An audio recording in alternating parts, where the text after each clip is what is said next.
네, 새로운 시대에 변화의 파도를 타는 교회라는 제목을 갖고 세 번째 시간을 갖습니다.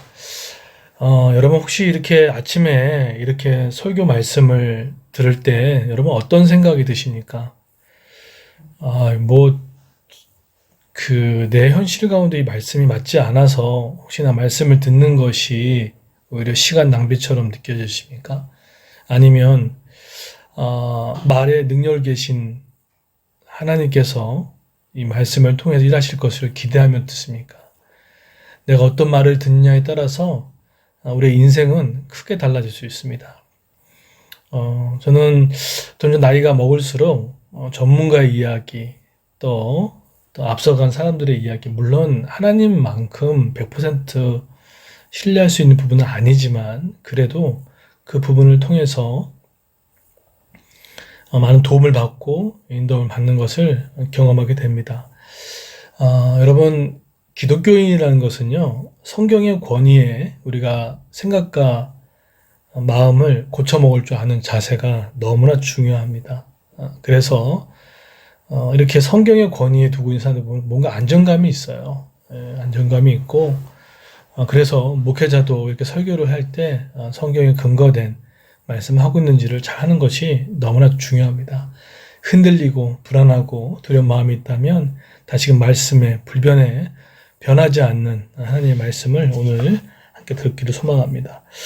오늘 이제 그 에스겔서 이제 오늘만 보고 다음 주부터는 이제 시편으로 들어갔더라고요.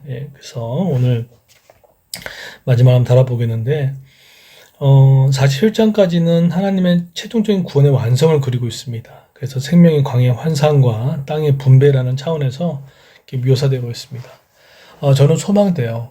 왜냐하면 사실은 그 미미한 교회 성전에 물이 차고 또 그것이 죽음의 바다 사해까지 흘러가고 이방 민족까지 적셔나가는 그 환상을 보면서 그리스 교회도 우리 성도들도 앞으로 반드시 그럴 거라는 소망을 갖고 살아가게 됩니다. 물론 들었던 말씀과 현실을 이루는 그 갭이 있고 그런 인내의 시간이 분명히 있다는 사실을 기억하는 거죠. 자, 그런데 오늘 말씀은 좀 땅에 대한 얘기를 하고 있어요. 땅. 근데 오늘 특별히 이 분배를 할 때 어떤 기준을 이야기를 하고 있습니다. 48장에 보면은 8절부터 12절까지는 이 제사장의 땅의 분배 기준을 먼저 이야기하고 있습니다. 땅을 구분해서 배분하는 데 있어서 가장 먼저 누가 언급되느냐면 바로 제사장들이었습니다. 그러니까 하나님의 성전에서는 가장 중요한 것이 무엇인지를 그 이야기를 하고 있다는 거죠. 근데 그 중에서 사독 가문의 제사장들에게만 땅의 소유를 허락했습니다. 왜 그런지는 11절에 잘 나타내고 있습니다. 바로 그 이유가 뭐라고 얘기하죠? 자신들의 직분을 잘 감당했다라는 이야기를 하고 있습니다. 하나님께서 우리는 때로는 그렇습니다. 하나님께서 나에게 아무것도 주시지 않는데 일만 시키는 분 또는 그렇게 생각하는데 제가 알고 있는 하나님은 반드시 보상하시는 하나님입니다. 하나님이 하나님의 나라와 그 영혼들을 위해서 또 다른 일을 구했을 때 하나님은 반드시 보상하시고 또 새로운 길을 이끄신 것들을 경험하게 됩니다. 여러분 이거는 기복신앙이 아닙니다. 이거는 하나님께서 우리에게 주셨던 부분이죠. 그러면 일을 안 하면 안 주나? 그런 측면이 아닙니다. 그런데 일반적인 농작의 법칙이 있듯 하나님 나라의 법칙도 씨를 뿌리지 않고 어떻게 열매를 거둘 수 있으며 또 우리가 하나님 나라를 심는데 왜 말씀에 씨를 뿌리는데 왜 그게 열매가 없겠습니까?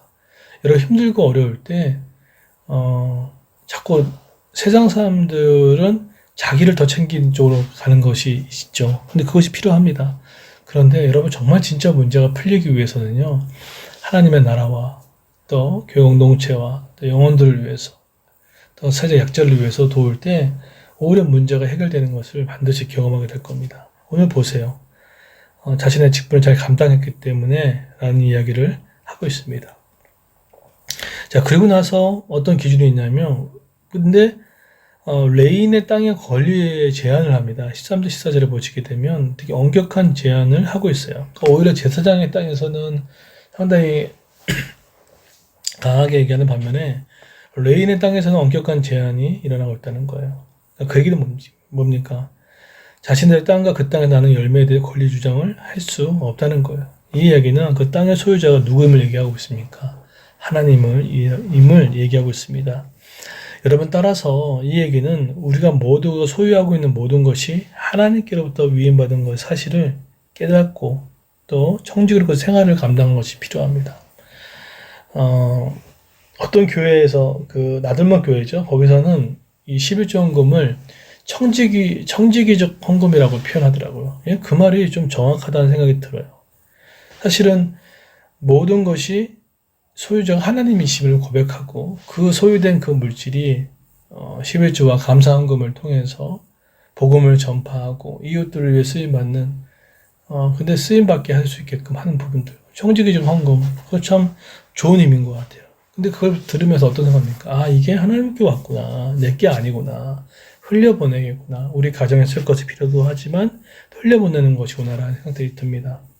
여러분, 그래서 우리가 온라인으로 우리 헌금을 드릴 때, 또 여러분이 이제 오프라인으로 헌금을 드릴 때 꼭 우리가 먼저 기억할 것은 그것이 하나님의 소유임을 여러분 꼭 기억하셔야 되고, 그것이 흘려보내는 것들이 너무나 중요하며, 또 그것에 책임을 다하는 것이 바로 청지기적인 것을 말하고 있다는 사실을 기억했으면 좋겠습니다. 여러분, 두 번째, 시간도 마찬가지입니다. 우리 재정적인 부분들 가운데. 그래서 여러분, 헌금에 대해서 너무 인색하지 마십시오. 그것이 여러분의 복이 되고 또 그것이 여러분의 삶을 윤택케 하는 저는 가장 첫 번째 방법이라는 생각들을 가져요. 성태근 목사님과의 어떤 그 비하인드 스토리 이야기를 하면서 15년 동안 장애인 사역을 하셨다고 하지 않았습니까? 그러면서 늘상 그 얘기를 많이 하신다는 거예요. 하나님이 자신의 인생 가운데 그때의 고생과 그때의 헌신을 기억하셨다고. 여러분, 기억하시는 분이고 우리의 헌신과 재정의 쓰임에 대해서 하나님께 반드시 갚으시고 헌신하신 분들 여러분 잊지 마십시오. 이거는 제가 초반기에 있는 이런 얘기를 많이 안 했지만 그렇지 않더라고요. 너무 많은 신뢰가 있고 감정들이 있으니 그러면 여러분 혹시나 그런 부분들이 너무 중요합니다. 그래서 이것이 시간도 마찬가지입니다. 여러분 시간도 마찬가지예요. 시간을 주신 분이 누구십니까? 하나님이시거든요. 근데 그 시간을 어떻게 사용할 것입니까? 내가 나의 미래를 위해서 준비하고 사용하고 시간이 필요하고요. 또 하나님의 일을 감당하는데 시간을 내준 것들이 필요합니다. 내일부터 온라인 금요 기도회 가는데 여러분 바쁘고 힘든 거 압니다. 그런데 하나님 앞에 1시간 남짓되는 그 시간 가운데 나라와 교회와 또 다른 공동체를 위해서 서로 독려하는 그 시간을 한번 내어내지 않겠습니까? 우리가 하다못해 영화를 보고 드라마를 보다 시간을 내잖아요. 우리가 어디 놀러 갈 때도 시간을 예약을 하잖아요. 근데 하나님을 만나는 그 부분 가운데 물론 여기에는 부담감이 있고 어색함이 있고 불편함도 있을 겁니다. 왜 없습니까? 여러분 처음에 사람 만날 때 그런 거 없었습니까? 근데 시간 지나면 익숙해지잖아요. 시간적인 부분들. 여러분 재능도 마찬가지입니다. 여러분 주신 재능, 은사 왜 주신 겁니까? 자, 아시죠? 우선 나를 위해서 그 다음에 하나님의 나라와 교회 공동체를 위해서 누군가에 위해 쓰임받는 가치와 의미가 있는 삶이 아니겠습니까? 저는 사람의 영광은 그 재능을 누군가에게 나눠줬을 때 제일 멋있다고 생각이 들어요. 저는 이렇게 감사할 때가 있거든요. 제가 이렇게 주일날 이렇게 온라인 예배 준비할 때 우리 주영지기님이라든지 우리 진혜지기님도 여기서 이렇게 피드백 해주면서 잡아주고 그리고 사실은 본인의 예배를 잘 못 드리면서도 너무 감사하더라고요. 그리고 이렇게 아침마다 제가 이렇게 설교를 올릴 때 우리 뭐 순교 형제든 뭐 연희 자매든 선아 자매든 진영 자매든 또 우리 분들이 이렇게 올려줄 때 물론 이제 마음으로 응하는 분도 계는데 참 도움이 되고 힘이 되고 격려가 돼요. 혼자 가는 게 아니구나.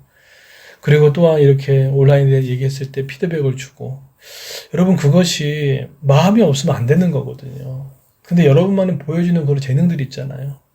우리 또 홈페이지를 정말 알게 모르게 준비하고 있는 우리 진희지기님, 또 더불어서 희성이 온라인 예배를 위해 하는 분들, 또 우리 선생님들 이렇게 모여서 기도하고 예배팀에 대한 마음들 얼마나 귀한지 모르겠어요. 그 재능들, 그 그 밖에 또 이렇게 안팎으로 보이지는 않지만 마음으로 응원하는 분들도 많이 계시고, 여러분 우리 교회만이 원하지 않습니다. 제가 페이스북 활동하고 있거든요. 여러분 혹시 꼭 그 시간이 되면은 저 페이스북에도 한번 들어오셔서 어떤 글이 올려진지 보시면 많은 분들이 좋아요라고 댓글을 달아줘요. 보고 있구나. 물론 거기에는 뭐 안 다신 분도 있지만 그래도 이렇게 제가 전체 공개가 한 400~500명 되는데 거기에 보면은 그래도 그 글을 한 번씩은 읽고 제가 하는 이유가 있습니다. 어쨌든 내가 느꼈던 것들, 제가 느꼈던 묵상들 제 것만은 아니잖아요. 공공재잖아요. 그래서 흘려보낼 수 있게끔 하는 것들. 여러분 보고 있는 책들, 여러분 보고 있는 것들 많이 나누셔야 됩니다. 나누셔야 돼요. 내가 뭐 나눌 게 없는데, 아니요. 기도 제목을 통해서, 자신의 신앙을 통해서, 내가 느꼈던 것들 나눈 것만 해도 누군가에게는 위로가 되고 도움이 됩니다. 여러분 이제 다음 주부터 온라인과 오프라인에 들어가고, 또 가정교회에 따라서 온라인으로 가정교회 모임을 하는 가정교회도 있고, 오프라인으로 하는 모임도 있을 건데, 여러분의 실패든 여러분의 고민이든 감사든 고백이든 그 어떤 것도 서로가 위로가 된다는 사실을 꼭 기억했으면 좋겠어요. 혼자 품지 마십시오. 근데 그것이 혼자 품으면 기쁨이 없어요.